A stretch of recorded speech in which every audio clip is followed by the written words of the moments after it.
Quando Jesus soube que os fariseus tinham ouvido dizer que ele fazia mais discípulos e batizava mais que João, ainda que de fato Jesus mesmo não batizasse, mas os seus discípulos, deixou a Judéia e retornou a Galiléia. Era preciso passar pela Samaria. Chegou então a uma cidade da Samaria chamada Sicar, perto da região que Jacó tinha dado a seu filho José. Ali se achava a fonte de Jacó. Fatigado da caminhada, Jesus sentou-se junto à fonte. Era por volta da hora sexta. Uma mulher da Samaria chegou para tirar água, e Jesus lhe disse: "Dá-me de beber." E seus discípulos tinham ido à cidade comprar alimento. Diz-lhe então a samaritana: "Como sendo tu, judeu, tu me pedes de beber a mim que sou samaritana?" Os judeus, com efeito, não se dão com os samaritanos. E Jesus lhe respondeu: "Se conhecesses o dom de Deus, e quem é que te diz, dá-me de beber, tu é que lhe pedirias, e ele te daria água viva." Ela lhe disse: "Senhor, nem sequer tenho uma vasilha, e o poço é profundo. De onde, pois, tiras essa água viva? És, porventura, maior que nosso pai Jacó, que nos deu este poço, do qual ele mesmo bebeu, assim como seus filhos e seus animais?" E Jesus lhe respondeu: "Aquele que bebe desta água terá sede novamente, mas quem beber da água que eu lhe darei, nunca mais terá sede, pois a água que eu lhe der tornar-se-á nele uma fonte de água, jorrando para a vida eterna." Disse-lhe a mulher: "Senhor, dá-me dessa água, para que eu não mais tenha sede, nem tenha que vir aqui para tirá-la." E Jesus disse: "Vai, chama teu marido e volta aqui." A mulher lhe respondeu: "Não tenho marido." E Jesus lhe disse: "Falaste bem, não tenho marido. Pois tiveste 5 maridos, e o que agora tens não é teu marido. Nisto falaste a verdade." E disse-lhe a mulher: "Senhor, vejo que és um profeta. Nossos pais adoraram sobre esta montanha, mas vós dizeis, é em Jerusalém que está o lugar onde é preciso adorar." E Jesus lhe disse: "Crê, mulher, vem a hora, e que nem sobre essa montanha e nem em Jerusalém adorarei o Pai. Vós adorais o que não conheceis, nós adoramos o que conhecemos, pois a salvação vem dos judeus. Mas vem a hora, e é agora, em que os verdadeiros adoradores adorarão o Pai em espírito e verdade, pois tais são os adoradores que o Pai procura. Deus é espírito, e aqueles que o adoram devem adorá-lo em espírito e verdade." A mulher lhe disse: "Sei que vem um Messias, que se chama Cristo. Quando ele vier, nos anunciará tudo." E disse-lhe Jesus: "Sou eu que falo contigo." Naquele instante, chegaram os discípulos e admiravam-se de falar com uma mulher. Nenhum deles, porém, lhe perguntou: "Que procuras?" ou "Que fala com ela?" A mulher então deixou seu cântaro e correu à cidade, dizendo a todos: "Vinde ver um homem que me disse tudo o que eu fiz. Não seria ele o Cristo?" E eles saíram da cidade e foram ao seu encontro. Enquanto isto, os discípulos rogavam-lhe: "Rabi, come." E ele, porém, lhe disse: "Tenho para comer um alimento que não conheceis." Os discípulos se perguntavam uns aos outros: "Por acaso alguém lhe teria trazido algo para comer?" E Jesus lhe disse: "Meu alimento é fazer a vontade daquele que me enviou, é consumar a sua obra. Não dizeis vós, ainda 4 meses e chegará a colheita? Pois bem, eu vos digo, erguei vossos olhos e vede os campos, estão brancos para a colheita. Já o ceifeiro recebe o seu salário e recolhe o fruto para a vida eterna, para que o semeador se alegre juntamente com o ceifeiro. Aqui, pois, se verifica o provérbio: Um é o que semeia, outro o que ceifa. Eu vos enviei a ceifar onde não trabalhastes. Outros trabalharam, e vós entrastes no trabalho deles. Muitos samaritanos daquela cidade creram nele, por causa da palavra da mulher que dava testemunho. Ele me disse tudo o que eu fiz. Por isso os samaritanos vieram até ele, pedindo-lhe que permanecesse com eles. E ele ficou ali 2 dias. Bem mais numerosos foram os que creram por causa da palavra dele, e diziam à mulher: já não é por causa do que tu falastes que cremos. Nós próprios ouvimos e sabemos que é verdadeiramente o Salvador do mundo.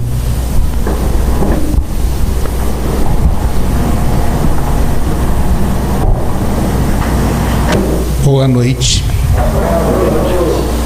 Jesus estava botando para quebrar, junto com seus discípulos, e os fariseus estavam doidos da vida, porque eles ficaram sabendo que Jesus batizava mais do que o próprio João Batista, não era isso? Se bem que quem batizava não era ele, mas os seus discípulos. Então eles estavam doidos da vida com ele, e queriam pegá-lo, queriam prendê-lo. Então ele deu um jeito de sair dali e se mandar, foi para Samaria, porque senão ele seria preso. Então ele se mandou. Quando estava chegando na Samaria, tinha o poço de Jacó. Ele não entrou na cidade, os discípulos foram buscar comida. Diz aí na passagem que os discípulos entraram para comprar comida, e ele ficou no poço. Ele ficou no poço, e nesse instante, ele estava indo para a Judéia, e ele tinha que passar pela Samaria, e encontrou nesse poço, ele chegou nesse poço ao meio-dia no sol do deserto. O que vocês acham? Como é que vocês acham que estava a temperatura ali? Bravo, né? Bravo. Se vocês acham que meio-dia aqui em Ribeirão é difícil, imagina no meio do sol do deserto ao meio-dia, né? E Jesus indo para esse poço, acontece um dos mais belos encontros que poderia acontecer na Bíblia. Jesus se depara com a samaritana. O que é? Vocês sabem, por que será que essa mulher estava nesse poço ao meio-dia tirando água? Alguém tem ideia? Vocês sabem por quê, né? Por quê, gente? Porque ela surgia durante algum outro horário, porque ela não poderia quase ser vista, porque ela não era uma pessoa. Não era uma pessoa? Porque é o seguinte, a mulher era uma prostituta, né? Ela não podia ir outro horário, ela tinha que ir um horário que ninguém estivesse lá, tá? Então ela era uma prostituta, e ela estava ali, né, tirando água com seu cântaro, quando Jesus chega e fala o quê? Dá-me de beber. Jesus sabia que a mulher era samaritana, ele era judeu. É só bater o olho, você vai saber que se o cara é judeu ou samaritano, né? E ela olhou, muito arrogante, por sinal, virou e falou assim: peraí, meu, negócio desse dá-me de beber? Você é judeu, eu sou samaritana. Judeu não conversa com samaritano. Que papo é esse? E Jesus fala o seguinte: se você conhecesse os dons de Deus, o dom de Deus, soubesse quem é que está te pedindo dá-me de beber, você mesmo pediria, e eu te daria uma água viva. Ela fala assim: nossa, peraí, esse cara é alguém que eu não é bem assim, né? E ela pega e fala assim: Senhor, né? Você não tem vasilha. Chama Jesus pela primeira vez de Senhor, porque ela viu que ele falou a respeito de Deus, né? Se você conhecesse os dons de Deus e quem é que está te pedindo, ela pega e fala: Senhor, mas você nem tem vasilha, você é fundo, como é que você vai me dar de beber? Né? E ela foi mais arrogante ainda. Ela virou e falou assim: você por acaso é maior que o nosso pai Jacó, que fundou esse poço aqui, né, que alimentou o gado, as pessoas, Porque a água no deserto é vida, né? É vida. Você por acaso é maior que Jacó? Jesus poderia ter chegado para ela e falado sim, simplesmente sou, né? Mas ele não fez isso. Ele não quis, nem falou que era e nem falou que não era. O que ele fez? Ele simplesmente, né, falou assim: se o Jacó fundou o poço, mas se você beber dessa água aqui, que representava a vida no meio do deserto, se beber dessa água, você vai voltar a ter sede.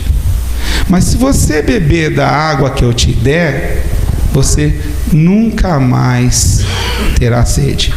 Porque essa água vai se tornar uma fonte de água viva no teu meio. E você nunca mais há de ter sede. E ela pegou e falou assim: você não, né? Nossa, já que é assim, então dá-me de beber, né? Porque assim, se você fizer isso, já que eu nunca mais vou ter sede, que beleza, não vou precisar mais voltar nessa fonte, né? Ela estava pensando no problema dela. Ela estava pensando que ela não teria mais que voltar ali naquele horário, ao meio-dia, para pegar água ali no meio do deserto. Ela se livraria de um problema enorme. Mais uma vez, ela não estava entendendo nada que Jesus estava falando. Ela não estava percebendo que quando ele falava dessa água viva, ela falava Jesus falava do Espírito Santo de Deus, né? Ele simplesmente mencionava uma coisa e ela estava pensando no problema dela. Dá-me de beber. Aí eu não vou ter que voltar mais aqui, certo? Jesus, com palavra de ciência, chega para ela e fala assim: tudo bem, então vai lá, busca teu marido. Tinha nada a ver ele falar isso. Tem alguma coisa a ver ele falar isso? Palavra de ciência, marido. Vai lá e busca teu marido. Você já viu alguém ser curado através de uma palavra de ciência? É maravilhoso. É maravilhoso. Essa cura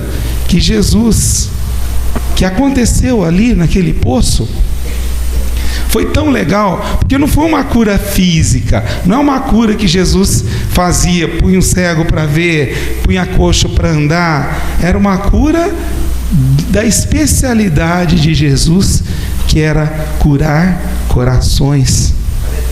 Curar corações. A especialidade de Jesus. E eu acredito, né, que hoje, aqui, nessa noite, muitos corações vão ser quebrantados. Muita água viva há de ser derramada. Ele chegou e disse: vai buscar teu marido. Uma vez eu estava numa experiência de oração em Brodowski, e nós costumávamos levar, né, chegamos a levar 700 pessoas, né, Mario? Dentro de uma experiência de oração. Imagina o rolo que não era. Tinha gente até saindo dos armários, assim, né? Eu entrava no quarto, assim, tinha gente pendurado nos armários, tinha gente dormindo em carro, tinha gente para tudo quanto é lugar, saindo pelo ladrão. Não tinha onde dormir, o cara dava um jeito, né? E o pessoal, Geraldinho, Magrão, eles tomavam a frente do negócio, né? E precisavam de gente nos bastidores. Por exemplo, tinha a jovem que sentava aqui, como o jovem, você sabe como é, muito volúvel, né? Então o cara tinha um momento que ele não queria ficar na sala, queria sair, queria ir embora. Então nós montamos uma equipe. Primeiro, servos aqui dentro que tentava convencer o cara a não sair, a ficar, né? Segundo, eles punham um casal lá fora, pessoas que já tinham um tempo de bagagem, para que as pessoas convencessem os outros, né? É lógico que se o cara quisesse ir embora, a gente poderia fazer mais nada, ele ia embora e acabou, certo? Mas a gente tinha a obrigação de chegar e conversar com a pessoa, né? E o casal que estava lá era eu e a mulher do Magrão, eu e a Francisquinha.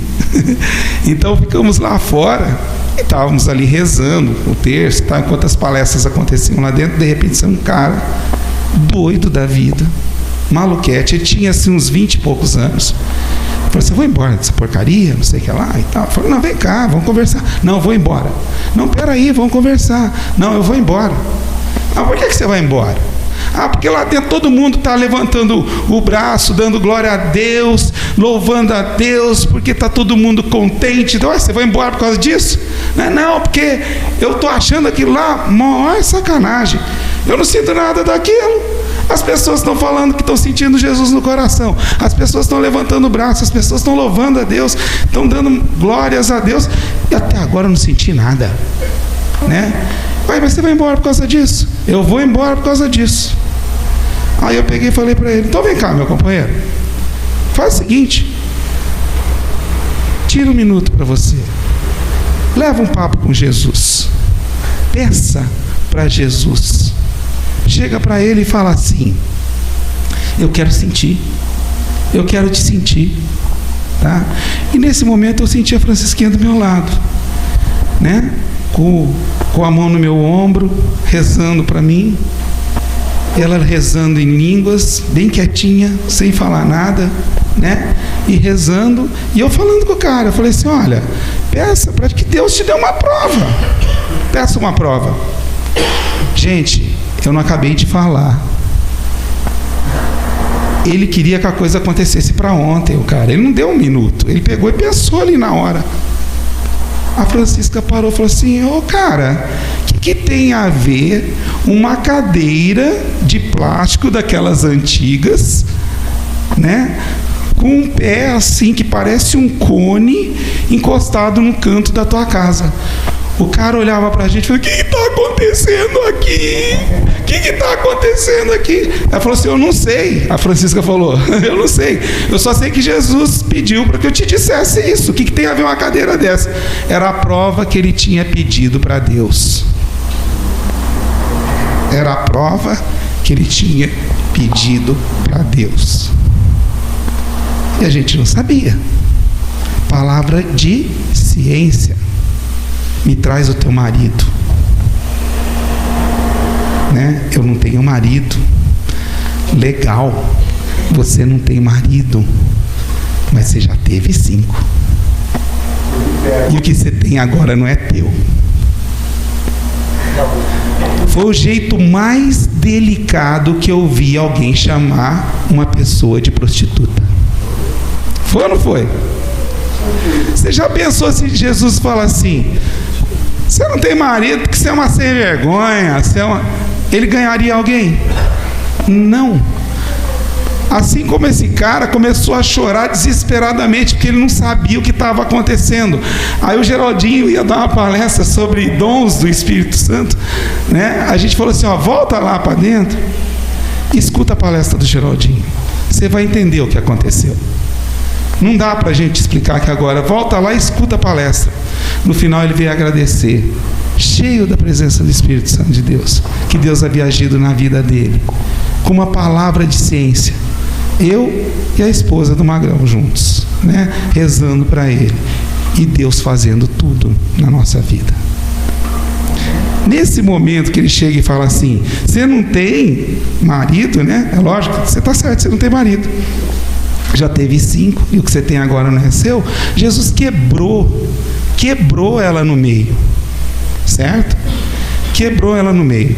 Ela ficou tão animada que ela começou a discutir com Jesus, por exemplo, onde é que se deve adorar? Onde é que se deve adorar? E Jesus falou assim: os verdadeiros adoradores vão de adorar Jesus em espírito e verdade. Não é nem aqui nesse monte de vocês, né, que era na Samaria, não é nem lá em Jerusalém, né, não é em lugar nenhum desses, é em espírito e verdade. Ele quis dizer a universalidade de você poder adorá-lo aqui, agora, em Ribeirão Preto, no grupo de oração São José.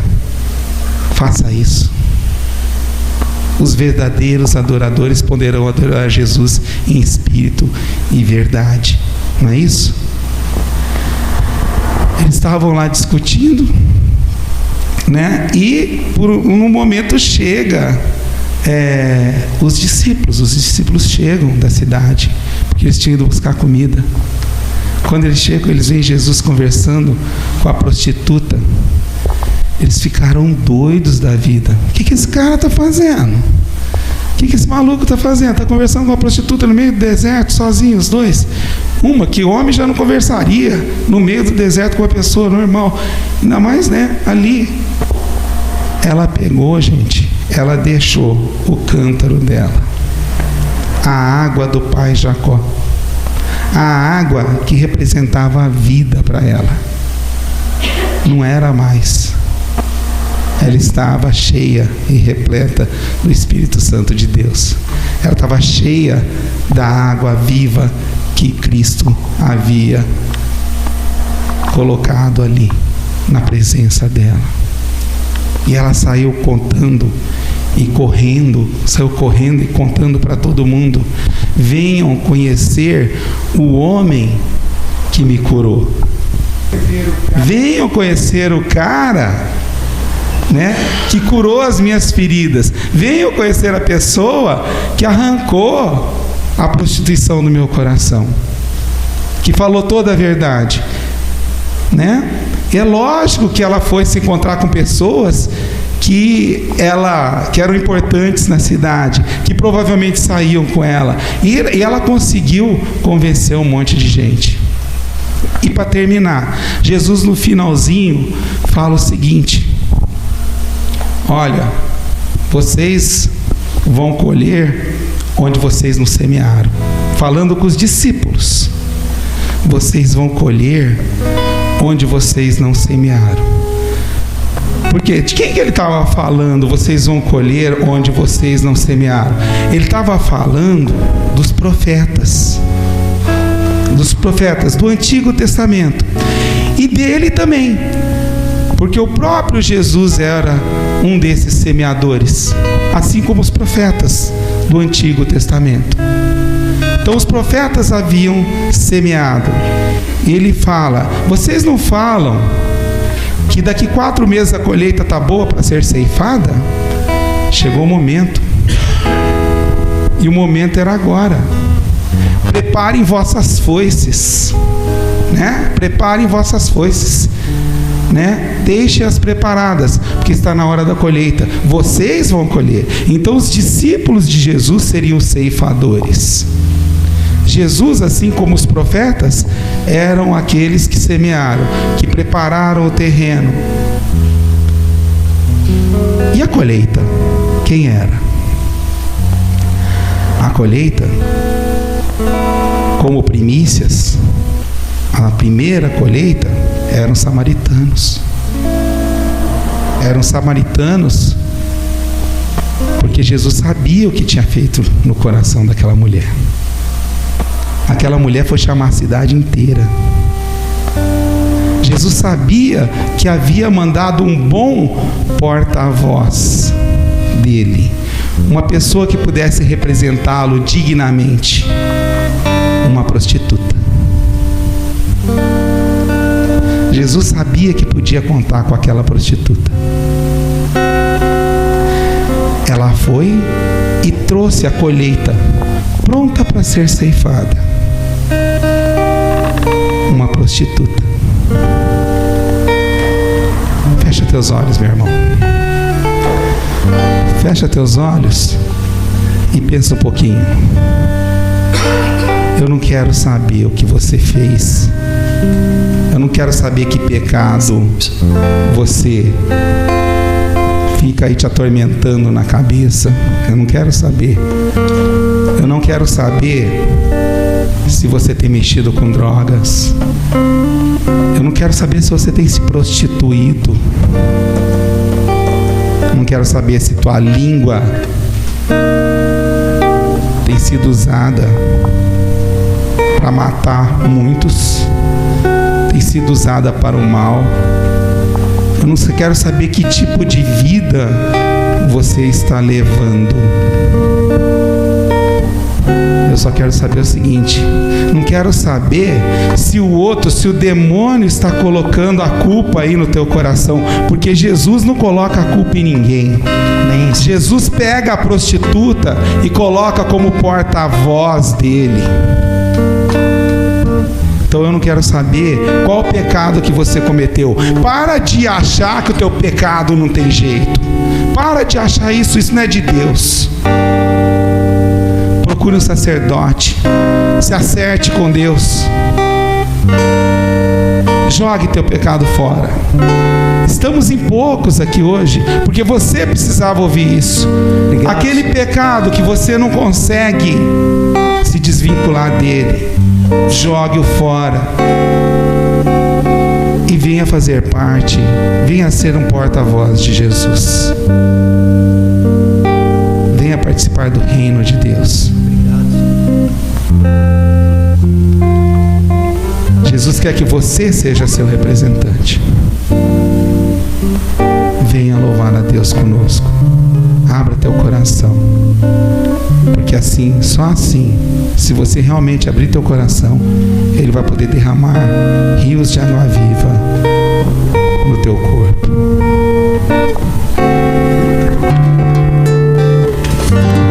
Toda vez que eu olho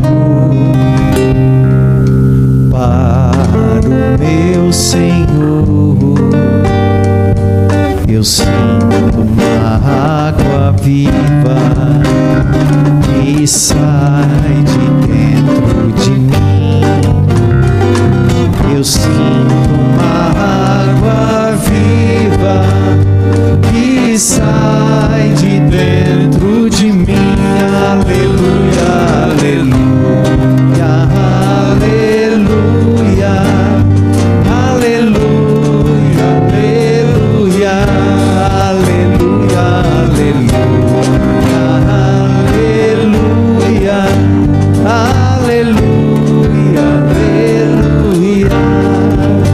Toda vez que eu olho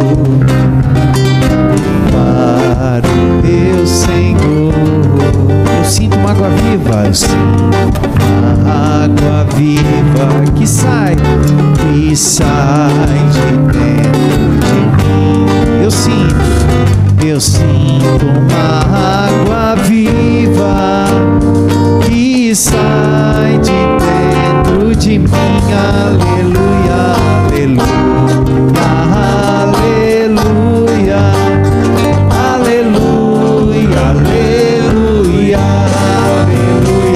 aleluia, aleluia, aleluia.